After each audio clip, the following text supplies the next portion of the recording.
Very good morning, friends. Welcome back for the lecture. In last video, we have studied about the data model. Okay, that is hierarchical model, relational model, and network model. In this video, we are going to study key concept. Now, what is key concept? Okay. Now, before starting with the key concept, let's revise something about called as attributes. Now, you know what is attribute. I have already told you. Column heading is called as the attribute. मतलब अगर हम लोग एक student का table बनाते हैं, तो सबसे पहले ऊपर क्या लिखेंगे? Roll number, name, age, address, phone number, email ID etcetera. बराबर. तो वो जो हम लिख रहे हैं ना, roll number, name, age, address, phone number, email ID, ये सारी चीजें क्या है? एट्रीब्यूट्स है. बराबर. समझ में आया? Therefore the definition of the attributes can be called as column heading is called as attribute. ठीक है. डेफिनेशन ऑफ द एट्रीब्यूट आप ऐसा बना सकते हो कि column heading is nothing but called as attribute.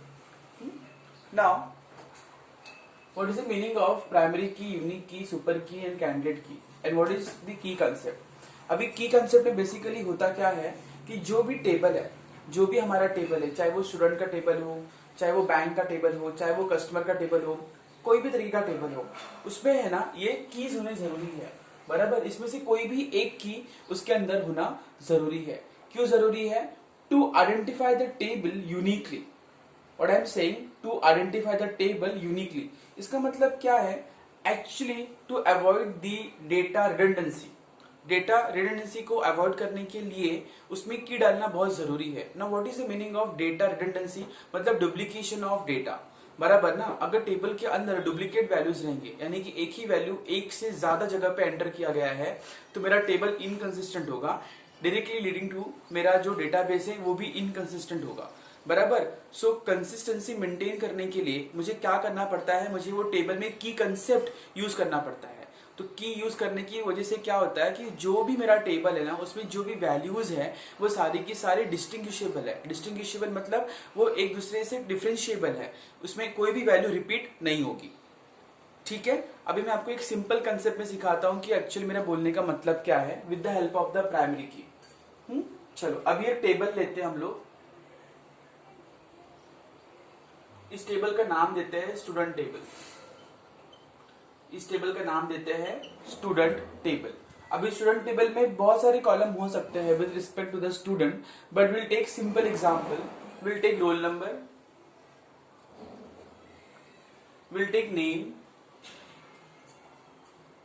Will take age, will take phone number, email ID and address. ठीक है. मैंने एक स्टूडेंट टेबल क्रिएट किया. उस टेबल के अंदर मैंने ये सारे एट्रीब्यूट्स लिए. क्या क्या एट्रीब्यूट्स लिया है मैंने लिया है roll number, name, age, phone number, email ID and address. Okay. अभी इसमें देखो, इसमें क्या कंसेप्ट है. अब ये जो टेबल है, अब आपने इसके अंदर वैल्यूज डाल दिया. बराबर. पर ये जो एट्रीब्यूट्स है, इसमें एक आधा एट्रीब्यूट ऐसा होगा ना जिसके वैल्यूज रिपीट नहीं हो सकते. बराबर. अभी देखो, नेम रिपीट हो सकता है. ठीक है. माय नेम इज अखिल. एक क्लासरूम में एक से ज्यादा अखिल हो सकता है. बराबर. बाद में एज, जो भी आपका एज रहेगा, एज भी रिपीट होगा. फोन नंबर रिपीट नहीं हो सकता. बराबर. फोन नंबर रिपीट नहीं हो सकता. दो जन का सेम फोन नंबर नहीं हो सकता. ईमेल आईडी भी सेम नहीं हो सकता, लेकिन हम ईमेल आईडी डुप्लीकेट बना सकते हैं, लेकिन वो सेम नहीं होगा. बराबर. एड्रेस अगर मैंने वैसे ही विराट नाला सुपारागा से इतना ही एंटर किया, डिटेल में नहीं किया, तो एड्रेस भी सेम दिखा सकता है.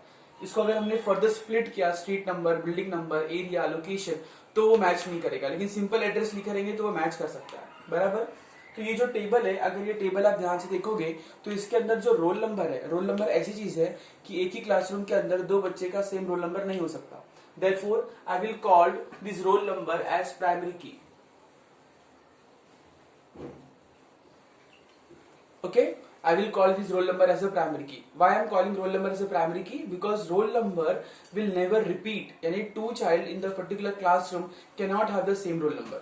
तो यहाँ पे यूनिकनेस मेंटेन हो रहा है, इसलिए मैं रोल नंबर को मैं क्या बोलूंगा? प्राइमरी की बोलूंगा. एक टेबल के अंदर एक ही प्राइमरी की हो सकता है, एक से ज्यादा प्राइमरी की नहीं हो सकता. एक टेबल के अंदर एक ही प्राइमरी की होगा. सो प्राइमरी की हो गया. देन यूनिक की. अभी primary key and unique key they both are same. ठीक है, दे आर 90% सेम, उसमें ज्यादा कोई डिफरेंस नहीं है। ठीक है, जो मैंने प्राइमरी की के लिए बोला है वो सेम चीज आप यूनिक की के डेफिनेशन में भी डाल सकते हो, लेकिन दोनों की के अंदर यानी कि प्राइमरी की के अंदर और यूनिक की के अंदर एक छोटा सा डिफरेंस है जो बहुत बहुत बहुत ज्यादा इंपॉर्टेंट है।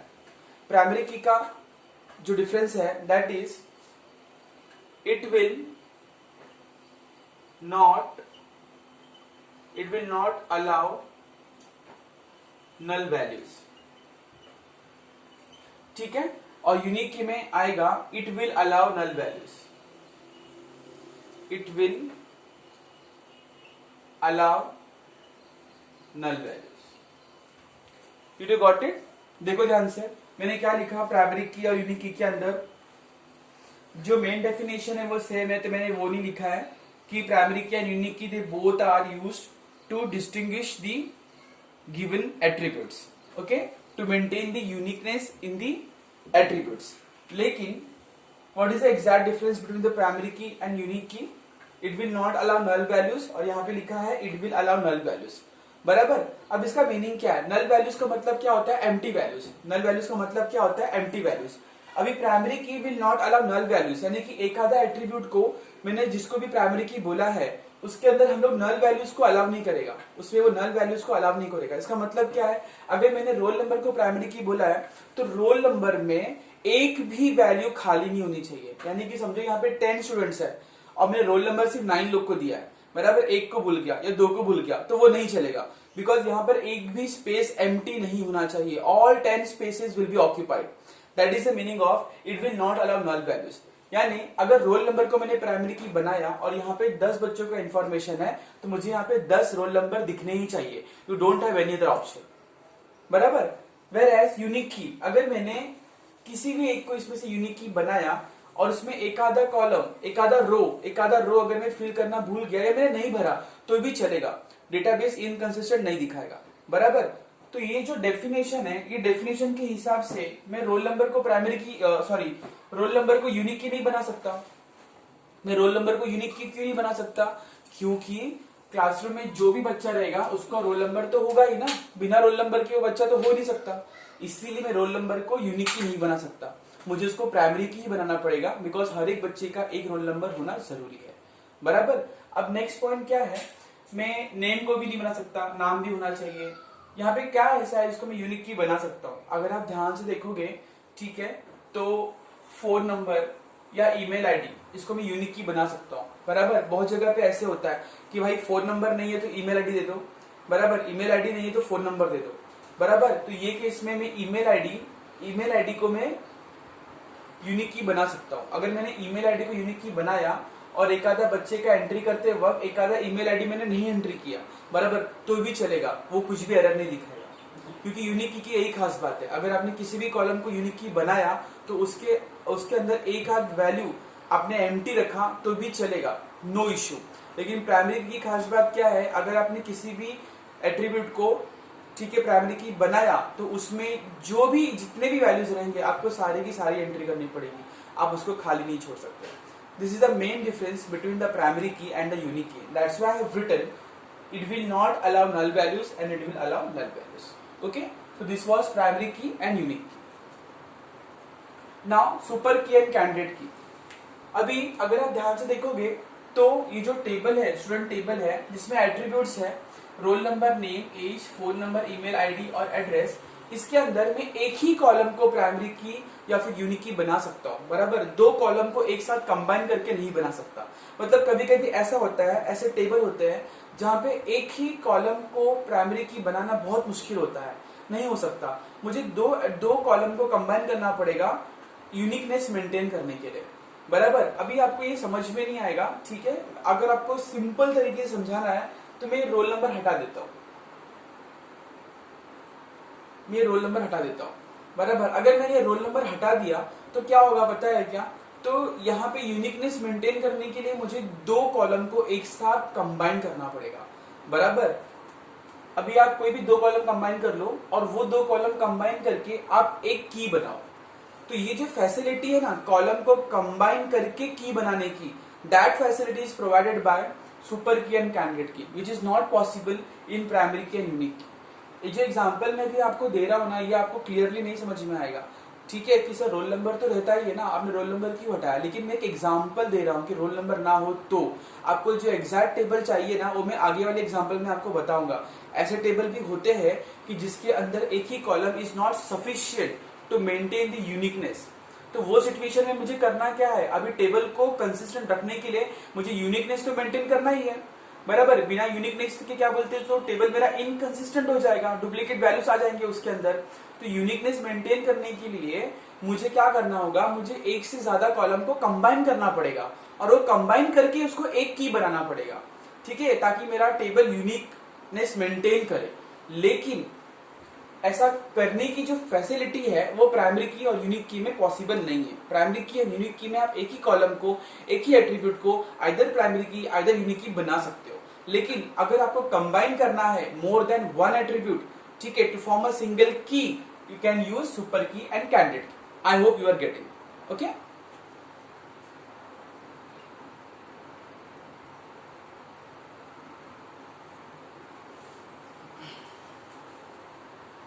Now listen, now super key का एग्जांपल लेते हैं और कैंडिडेट की का एग्जांपल लेते हैं। तो दोनों का डेफिनेशन में यही है कि you can combine more than one attribute together, बराबर। ये आपको समझ में आया।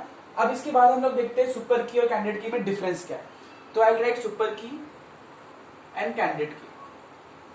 अभी सुपर की में क्या खास बात है, समझो मैं रोल नंबर को सुपर की बोल देता हूँ, रोल नंबर को, बराबर। अगर मैं रोल नंबर को सुपर की बोल देता हूँ, पर मुझे एक और की चाहिए टू मेंटेन द यूनिकनेस, मुझे एक और की चाहिए, तो मुझे क्या करना पड़ेगा, ये मेरा एक की हो गया, मेरे को दूसरा की भी बना सकता हूं। I can make roll number comma name, इसको मिला के मैं एक की बना सकता हूं, रोल नंबर कोमा नेम, बराबर। अगर मुझे एक और की चाहिए तो मैं वो भी बना सकता हूं। I can use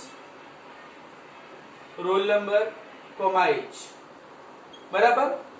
even I can use name comma email ID. मेरा हैंडराइटिंग अच्छा नहीं है इसलिए मैं रिपीट कर रहा हूं बार बार।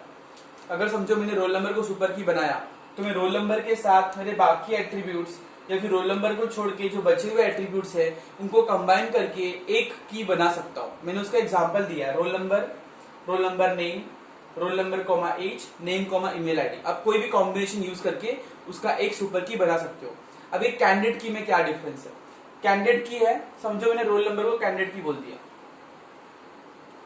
हाँ, आप सिंगल कॉलम को भी सुपर की या सिंगल कॉलम को भी कैंडिडेट की बना सकते हो, ठीक है। आपको चाहिए तो आप वो कंबाइन करके भी कर सकते हो।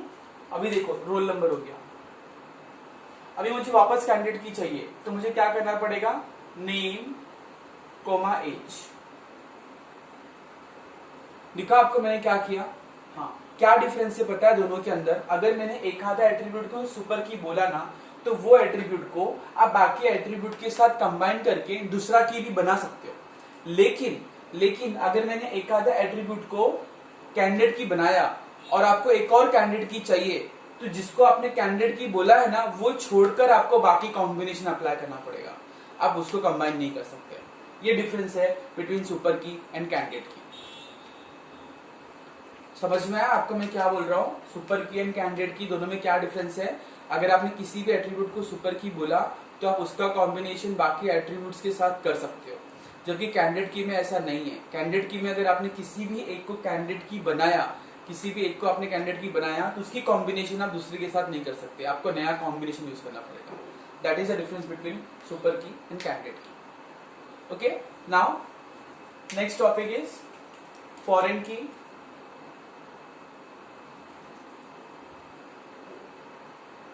Foreign key, which is also called as referential key. Foreign key, which is also called as referential key.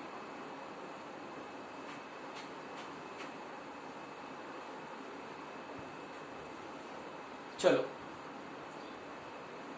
ये जो रोल नंबर था इसको मैं एनरोलमेंट नंबर कर देता हूं, एनरोलमेंट नंबर, बराबर। इसको बोलते हैं ऑफिस टेबल, ठीक है, और इसको बोलते हैं लाइब्रेरी टेबल। दो टेबल लेते हैं, अपना सुपर की भी हो गया, कैंडिडेट की भी हो गया। Now we are dealing with foreign key और referential key. Now we are dealing with foreign key और रेफरेंशियल की। अभी फॉरेन की और रेफरेंशियल की में क्या, sorry foreign key which is also called as referential key. Okay, समझो ये ऑफिस टेबल है और ये लाइब्रेरी टेबल है। यहाँ पे भी एनरोलमेंट नंबर है, यहाँ पे बुक इशू, बुक रिटर्न, पहले बुक का नाम आएगा, book name, book issue and book return. ठीक है, एनरोलमेंट नंबर। देखिए ध्यान से, मैंने शॉर्ट में लिखा है, हैंडराइटिंग अच्छी नहीं है इसलिए मैं आपको बार बार रिपीट कर रहा हूं। ये जो टेबल है ऑफिस टेबल है, इसमें एट्रीब्यूट्स है enrolment number, name, age, phone number, email ID, address. ये वाला लाइब्रेरी टेबल है, इसमें एट्रीब्यूट्स है enrolment number, book name, book issue and book return. ठीक है, अभी देखो ये जो टेबल है ना मेन टेबल है और ये इसका सब टेबल है। तो ये टेबल को मैं बोलूंगा, ये टेबल को मैं बोलूंगा पेरेंट टेबल, पेरेंट टेबल। और ये जो सब टेबल है इसको मैं बोलूंगा child table, parent table and child table. बराबर। अब पेरेंट टेबल में और चाइल्ड टेबल में एक चीज कॉमन है, अगर आप ध्यान से देखोगे तो सारे एट्रीब्यूट्स अलग है लेकिन एक एट्रीब्यूट कॉमन है, that is enrolment number. Because एक ही बच्चे का, दो बच्चों का सेम एनरोलमेंट नंबर नहीं हो सकता, दो बच्चों का सेम एनरोलमेंट नंबर नहीं हो सकता। बराबर, इसलिए एनरोलमेंट नंबर को मैं ऑफिस टेबल में प्राइमरी की बोलूंगा, इसको मैं क्या बना दूंगा, प्राइमरी की। बराबर। अभी जो ये सब टेबल है which is called as child table, यहां पर भी एनरोलमेंट नंबर है। बराबर, तो ऊपर जो एनरोलमेंट नंबर था वो मेरा प्राइमरी की था, वही एनरोलमेंट नंबर नीचे भी है। So this enrolment number will be called as referential key. Why it is called as a referential key? Because both these tables are interconnected. Both these tables are interconnected with the help of a common attribute called as roll number. तो ये जो roll number है, ये जो main table में primary की था वो सेम, सॉरी ये जो एनरोलमेंट नंबर है जो पेरेंट टेबल में प्राइमरी की था वो same enrolment number child table में रेफरेंशियल की होगा। Why it is referential key? Because it is giving a reference to the parent table. Therefore, it is also called as foreign key. So, referential key is also called as foreign key. Why it is called as a referential key? Because it is giving a reference to the main table. The main table is called as a parent table and the sub table is called as a child table. See the example. ठीक है?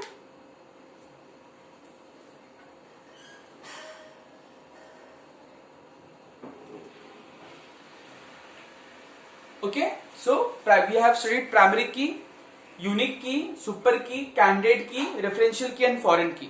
Okay, what